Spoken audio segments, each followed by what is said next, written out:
my soul, oh my soul, worship His holy name. Shalom, selamat siang saudara. Senang bisa kembali live streaming di Facebook ini. Saya mau menyampaikan kembali tentang poin-poin yang terkait dengan bagaimana seorang istri harus berdoa untuk suaminya. 3 hari yang lalu saya sudah menyampaikan ada 6 poin, ya. Berarti sisa 4 poin saudara ya, karena ada 8 poin atau 8 langkah untuk bagaimana seorang istri bisa berdoa buat suaminya dan apa saja yang perlu didoakan untuk para suami bagi para istri, ya. Nah, poin yang pertama, di hari pertama saya sampaikan bahwa istri itu perlu berdoa buat suami untuk pekerjaannya. Lalu yang kedua, istri perlu berdoa buat suami untuk hati, jiwa, dan juga pikirannya, ya. Lalu hari yang kedua saya menyampaikan poin 3 dan 4 tentang bagaimana istri harus berdoa untuk suaminya. Yang ketiga itu adalah berdoa untuk penyembuhan dari masa lalu, karena banyak sekali pria-pria itu juga yang tidak bisa jadi pemimpin karena masa lalunya ada trauma-trauma kepahitan yang belum terselesaikan, sehingga ketika dia menjadi pemimpin itu terbawa dalam rumah tangga dan itu bisa menjadi konflik dalam membangun keluarga. Lalu yang keempat itu adalah berdoa untuk keberanian, supaya para istri punya keberanian, berani bukan untuk berani berantem, tetapi punya sikap, punya keberanian untuk mengambil satu keputusan di dalam menjalani bisnis, dalam menjalani kehidupan, dalam pelayanan dan sebagainya. Lalu hari yang ketiga kemarin saya menyampaikan poin yang kelima dan keenam, yaitu bagaimana seorang istri bisa berdoa untuk suaminya. Yang poin yang kelima adalah berdoa untuk kepemimpinannya. Doakan supaya suami kita menjadi pemimpin yang punya integritas, pemimpin yang punya tanggung jawab. Lalu yang keenam adalah bagaimana seorang istri bisa berdoa untuk suaminya. Yang keenam adalah berdoa untuk kebijaksanaan dalam keuangan, karena kita tahu bahwa pria itu kalau sudah pegang uang, waduh saudara ya, memang beda dengan wanita. Tapi kalau pria kalau sudah pegang uang, saudara, semua hobi-hobinya dibelanjakan, semua keinginan-keinginannya yang dia menjadikan hobi itu bisa habis-habisan saudara ya. Dan pria harus pandai juga menggunakan keuangan dengan baik, sebab berkat yang kita terima bukan untuk kita habiskan dan hambur-hamburkan, tetapi kita harus mengelolanya karena itu adalah bentuk pertanggungjawaban kita di hadapan Tuhan. Nah, hari ini saya akan menyampaikan poin yang ke-7 dan ke-8, bagaimana istri itu berdoa untuk suaminya dan apa saja yang didoakan oleh istri sehingga suaminya itu menjadi suami yang berkenan kepada Tuhan dan tetap bisa menjadi suami yang dihormati dalam keluarga dan juga menjadi suami kesayangan, begitu ya. Oke, saudara, poin yang ke-7 dan poin yang ke-8 hari ini saya bagikan. Besok kita akan selesaikan dengan poin yang ke-9 dan yang ke-10. Setelah itu tema ini selesai dan kita akan masuk pada tema yang lain.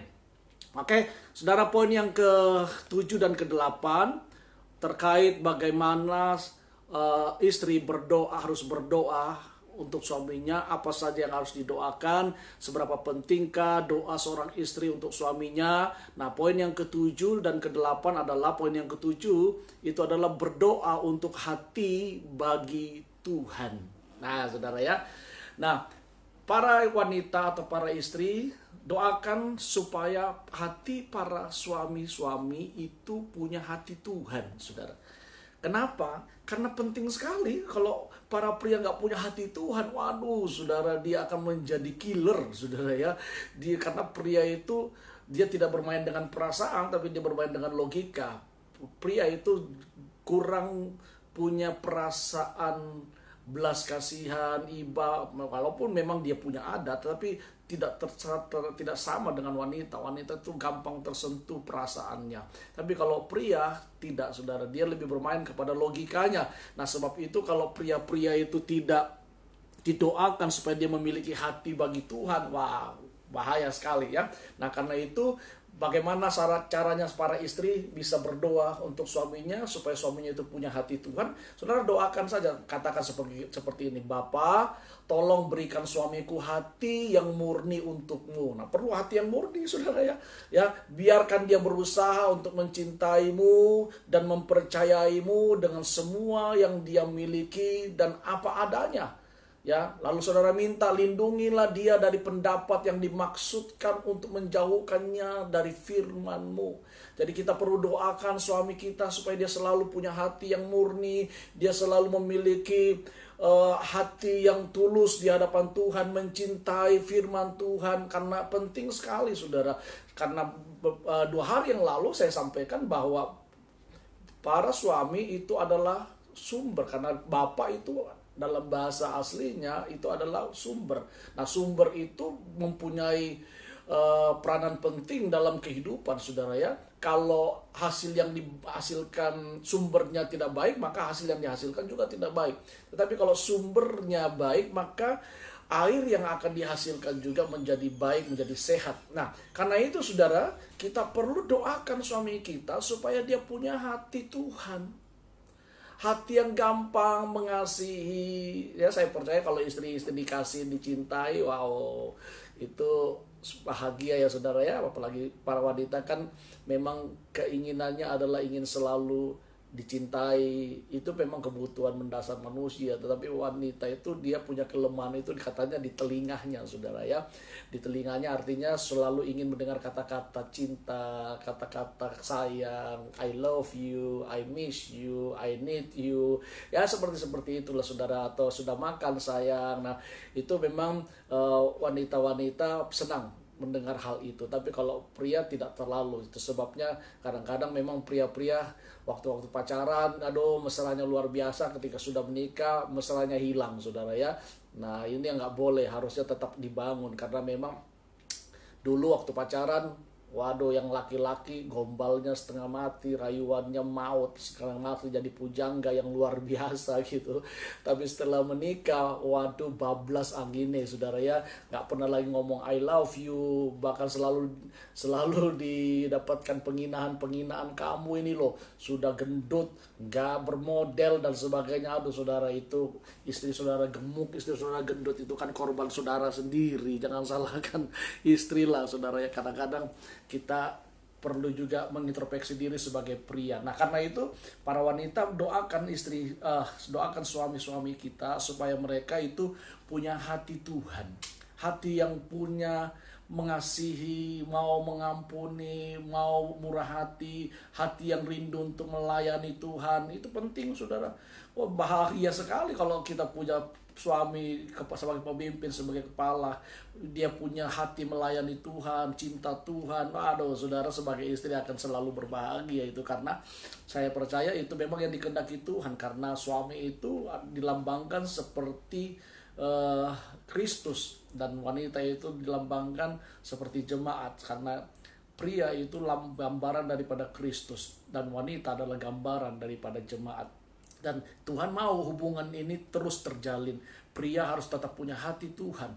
Nah, karena itu Alkitab bilang begini, hati bapak-bapak kembali kepada anak-anaknya. Nah, bayangkan saudara, kalau hati bapak-bapak itu gak punya hati Tuhan, bapak-bapak gak punya hati Tuhan, susah sekali. Maka dia akan melahirkan generasi-generasi yang keras, generasi-generasi pemberontak, generasi-generasi yang putus asa, generasi-generasi yang penuh dengan kekerasan. Karena apa? Hati bapak-bapak belum berbalik kepada anak-anaknya. Dan bagaimana dia bisa berbalik kepada anak-anaknya kalau hati bapak-bapak belum berbalik kepada Tuhan? Nah, karena itu doakan para suami supaya mereka punya hati Tuhan untuk bisa mengasihi Tuhan, mengasihi keluarga, mengasihi anak-anak, dan mereka mencintai apa yang Tuhan mau. Minta kemurnian hati, minta supaya mereka, para pria, mempunyai cinta akan firman Tuhan, ya, murah hati dan sebagainya, saudara.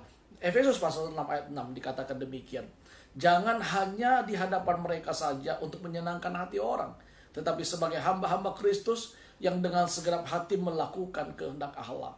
Jadi kita harus melakukan kehendak Allah, bukan hanya untuk menyenangkan manusia, tetapi untuk melakukan kehendak Allah. melakukan segala sesuatu dengan hati yang murni untuk melakukan kehendak Tuhan. Dan saya percaya kalau suami-suami semuanya punya hati yang murni dan mereka melakukan apa yang menjadi kehendak Tuhan, oh saudara, rumah tangga kita akan bahagia, rumah tangga kita akan sejahtera, rumah tangga kita akan diberkati. Sebab Mazmur 133 berkata, sungguh alangkah baiknya, sungguh alangkah indahnya bila kita semua hidup rukun bersama. Maka kesinilah, bukan ke sana ya saudara, kesinilah ke rumah tangga kita, ke kehidupan kita, ke bisnis kita, ke keluarga kita lah berkat-berkat itu akan dicurahkan dan dilimpahkan. Itu poin yang ketujuh saudara. Nah, poin yang kedelapan, apa saja yang harus didoakan seorang istri kepada suaminya. Poin yang kedelapan melanjutkan yang 3 hari ini saudara. Poin yang kedelapan adalah berdoa untuk perkataannya. Ya, memang pria itu kurang suka berkata-kata saudara ya. Tetapi kalau pria sekali berkata-kata, bahaya saudara ya. Kata-katanya juga kasar, bahaya saudara. Wah, kalau pria berkata-kata kadang-kadang nadanya tinggi, dan tidak, apalagi kalau dia tidak bertobat, waduh saudara, kata-kata itu sangat membahayakan. Dan saya percaya bahwa mulut ini Tuhan ciptakan bukan untuk kita memaki orang, bukan untuk kita menyumpai orang, bukan untuk syukurin orang ya, syukur bukan gitu saudara ya. Tapi kita diberikan Tuhan mulut ini untuk apa ya, selain untuk makan, minum, terlebih lagi yang terutama adalah untuk kita bisa memuliakan Tuhan begitu. Nah, memuliakan Tuhan lewat mulut kita, memuliakan Tuhan lewat nyanyian, pujian, dan penyembahan, tetapi juga bersaksi lewat mulut kita kepada orang lain ya. Dan karena itu kita perlu berdoa, para istri doakan suamimu supaya mereka, para suami, mereka memiliki perkataan-perkataan yang baik. Nah, bagaimana caranya kita berdoa untuk suami kita supaya dia memiliki perkataan yang baik? Saudara ngomong saja seperti ini, Bapak, ya, hari di mana dunia berbicara dengan korupsi, pertahankanlah perkataan suamiku agar tetap murni di hadapanmu. Aku berdoa agar dia menggunakan kata-katanya seperti yang engkau inginkan. Aku memujimu Tuhan untuk kepribadiannya dan berdoa untuk setiap percakapan, setiap pembicaraan yang terarah dalam pernikahan kami. Sehingga bukan kata-kata sia-sia, tetapi kata-kata yang menguatkan, kata-kata yang membangun, kata-kata yang memberkati. Amin. Ya. Nah, terutama suami memang harus punya perkataan yang positif selalu, saudara, karena dia adalah pemimpin. Kalau anak-anakmu suka maki-maki di rumah, jangan salahkan anak. Coba introspeksi diri, saya sebagai suami, sebagai kepala rumah tangga, jangan sampai itu tertular dari saya.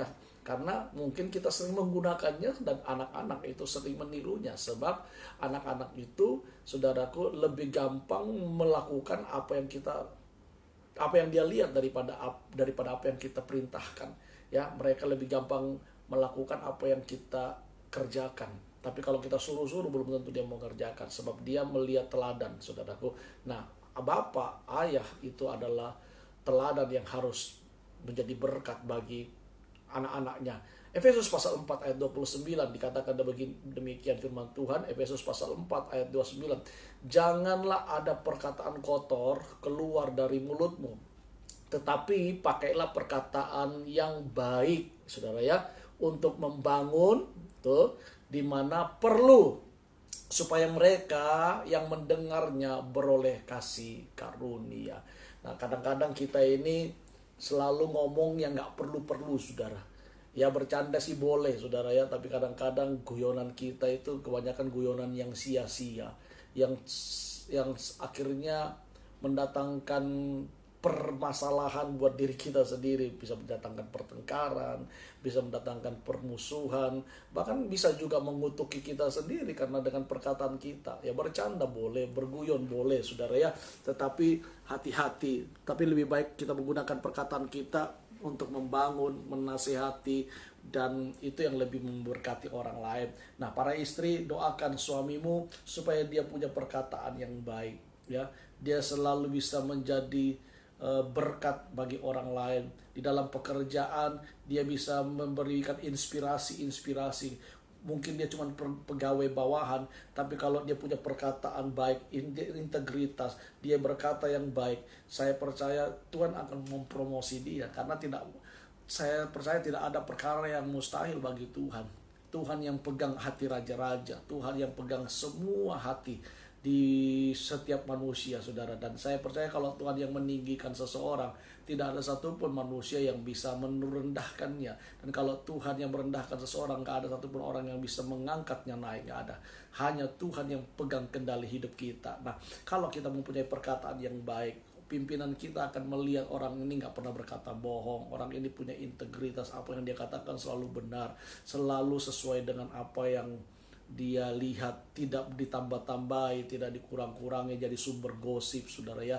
Tapi kita benar-benar memperkatakan, sebab Alkitab bilang begini, katakanlah iya kalau itu ya, katakanlah tidak kalau itu tidak, dan selebihnya itu adalah dari si pendusta, dan bapak dari segala pendusta adalah setan, iblis. Nah, saudara, hari ini yang saya bagikan kepada saudara, terutama bagi ibu-ibu, bagi para istri. Jadi sudah 8 poin yang saya bagikan sejak hari pertama. Bagaimana seorang istri berdoa untuk suaminya, apa-apa saja yang didoakan untuk seorang istri kepada suaminya, ya. Yang pertama, saya katakan poin yang pertama itu adalah berdoa untuk pekerjaannya. Yang kedua, berdoa untuk hati, jiwa, dan pikirannya. Yang ketiga, berdoa untuk penyembuhan dari masa lalu. Yang keempat, berdoa untuk keberaniannya. Dan yang kelima, berdoa untuk kepemimpinannya. Yang keenam, kemarin saya sampaikan berdoa untuk kebijaksanaan dalam keuangan. Dan hari ini, poin yang ketujuh dan kedelapan, saya sampaikan tentang berdoa untuk hati bagi Tuhan. Lalu poin yang kedelapan adalah berdoa untuk perkataannya. Dan besok kita akan lanjutkan 2 poin lagi yang terakhir, karena ada 10 poin bagaimana istri berdoa untuk suaminya. 2 poin besok akan mengakhiri tema kita hari ini, tema kita tentang istri bagaimana berdoa untuk suaminya dan apa saja yang didoakan, seberapa pentingkah doa istri bagi suaminya. Setelah itu kita akan masuk pada tema yang lain, ya. Dan besok saya akan mengakhiri dengan 2 poin. Setelah itu kita akan ganti tema yang lain. Setiap hari saya akan menyampaikan tentang lifestyle, tentang keluarga, ataupun juga tentang parenting atau tentang mendidik anak, dan juga mungkin tentang membangun pasangan, cara berpacaran, muda-mudi bagaimana. Jadi lebih banyak kepada lifestyle dan juga hubungan sesama, ya saudara ya. Dan saya berdoa biar ini bisa memberkati kita semua. Kalau ada yang salah, minta maaf gitu. Kalau ini memberkati, silakan di-sharing sehingga juga bisa memulihkan dan memberkati yang lainnya. Saya pamit. Selamat siang, selamat beraktivitas. Percaya bahwa Tuhan ada bersama dengan saudara dan saya. Dia tidak pernah meninggalkan kita. Amin. Haleluya.